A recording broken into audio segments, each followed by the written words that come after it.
Good morning बच्चों। आज हम हिंदी व्याकरण की पुस्तक से पहला पाठ पढ़ेंगे। भाषा।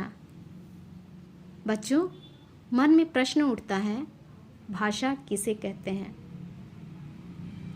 मन के विचारों या भावों को प्रकट करने का साधन भाषा कहलाती है। इसे मैं एक उदाहरण द्वारा समझा रही हूँ। कक्षा में हिंदी की टीचर एक बच्चे से पूछती है, तुम कैसे हो? और वह बच्चा उत्तर देता है, मैं ठीक हूँ। तो यहाँ हिंदी की टीचर और एक बच्चे के बीच विचारों का आदान प्रदान हो रहा है, और विचारों के आदान प्रदान का साधन या माध्यम क्या है? हिंदी है, और हिंदी एक भाषा है। उसी प्रकार अंग्रेजी की टीचर एक बच्चे से पूछती है, हाउ आर यू? और वह बच्चा उत्तर देता है, I am fine thank you. तो यहाँ विचारों का आदान प्रदान हुआ, और विचारों के आदान प्रदान का साधन या माध्यम क्या हुआ? अंग्रेजी हुआ, और अंग्रेजी एक भाषा है।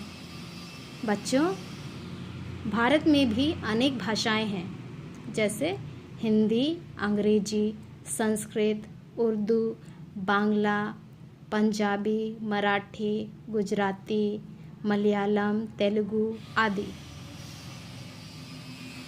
अब मन के भावों या विचारों को संकेत द्वारा बोलकर व लिखकर प्रकट करते हैं।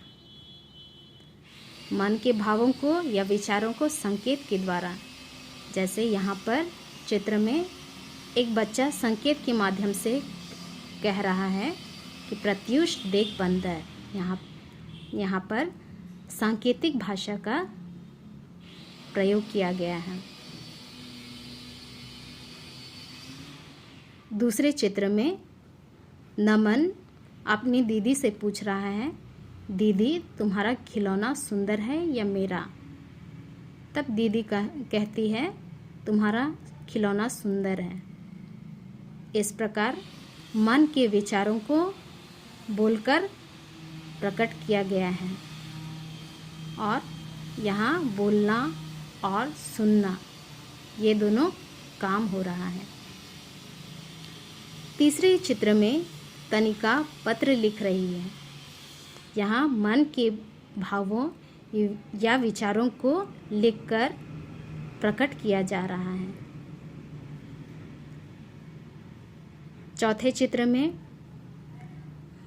तनिका की दादी पत्र को पढ़कर समझ रही है। यहाँ लिखना और पढ़ना ये दोनों चित्र में एक जन लिख रही है और उसकी दादी पढ़ रही है। तो यहाँ लिखना और पढ़ना ये दोनों काम हो रहा है,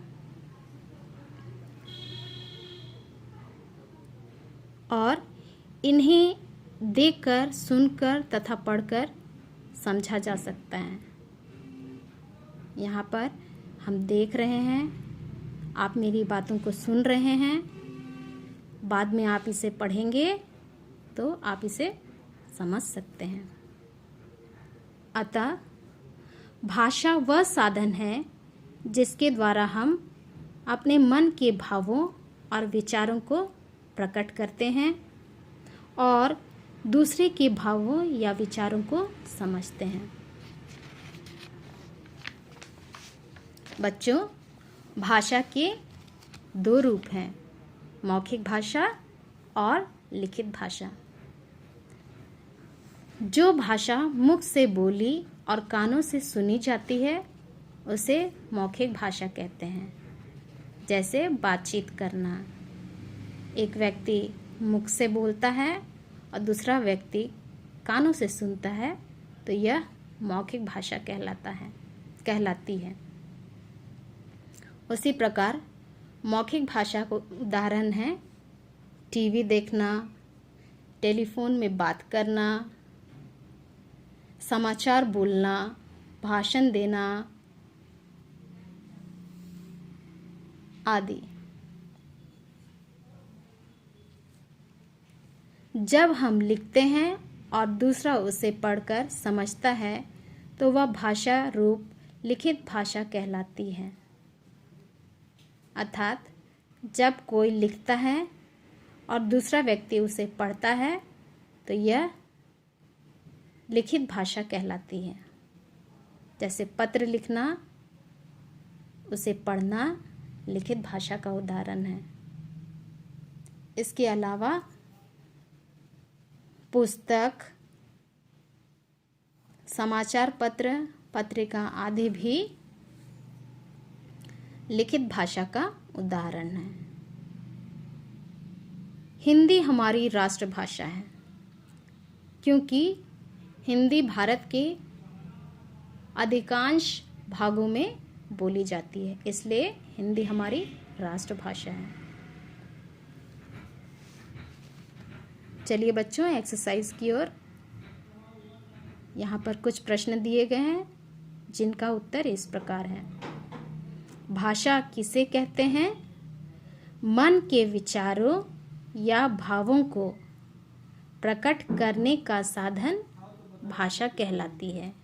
यहाँ पर लिखा गया है मन के विचारों या भावों को प्रकट करने का साधन भाषा कहलाती है।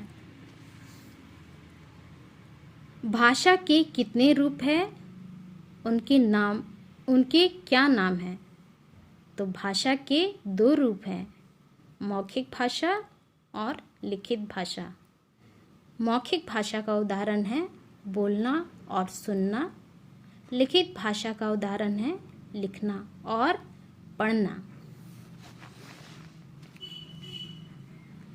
हमारी राष्ट्रभाषा का क्या नाम है? हमारी राष्ट्रभाषा का नाम हिंदी है। सही विकल्प पर सही का निशान लगाओ।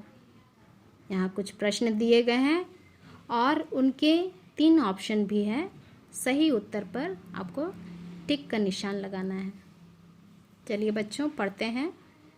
जब आप टीवी देखते हैं तब किस भाषा का प्रयोग करते हैं? तो इसका उत्तर होगा मौखिक भाषा। तो मौखिक भाषा के बगल में जो बॉक्स बना है उसमें टिक लगाइए, क्योंकि यहाँ टीवी में बोलने और आपके सुनने या किसी के सुनने का काम हो रहा है, तो यह मौखिक भाषा है।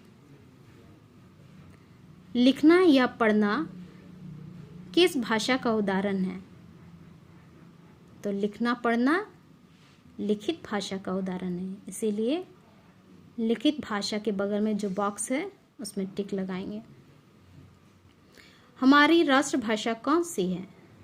तो हिंदी हमारी राष्ट्रभाषा है, इसीलिए हिंदी के बगल में जो बॉक्स है उसमें टिक लगाएंगे।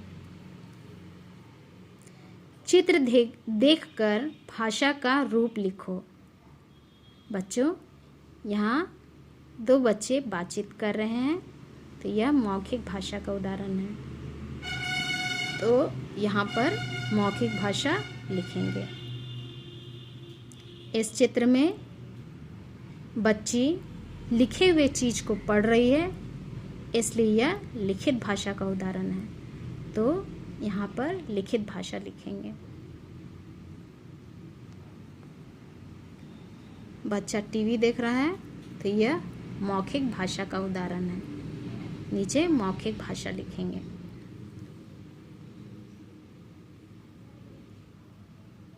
इस चित्र में माँ बच्चे को इशारों के द्वारा समझा रही है या बोल रही है, चुप रहो। तो यह सांकेतिक भाषा का उदाहरण है। यहाँ पर सांकेतिक भाषा लिखेंगे। इस चित्र में दादाजी अखबार पढ़ रहे हैं, तो लिखे हुए चीज को पढ़ रहे हैं, इसीलिए यह लिखित भाषा है। यहाँ पर लिखित भाषा लिखेंगे। इस चित्र में एक बच्ची टेलीफोन से बात कर रही है, तो यह मौखिक भाषा का उदाहरण है। यहाँ पर नीचे में मौखिक भाषा लिखेंगे। बच्चों, आप रफ कॉपी में भाषा की परिभाषा, मौखिक भाषा की परिभाषा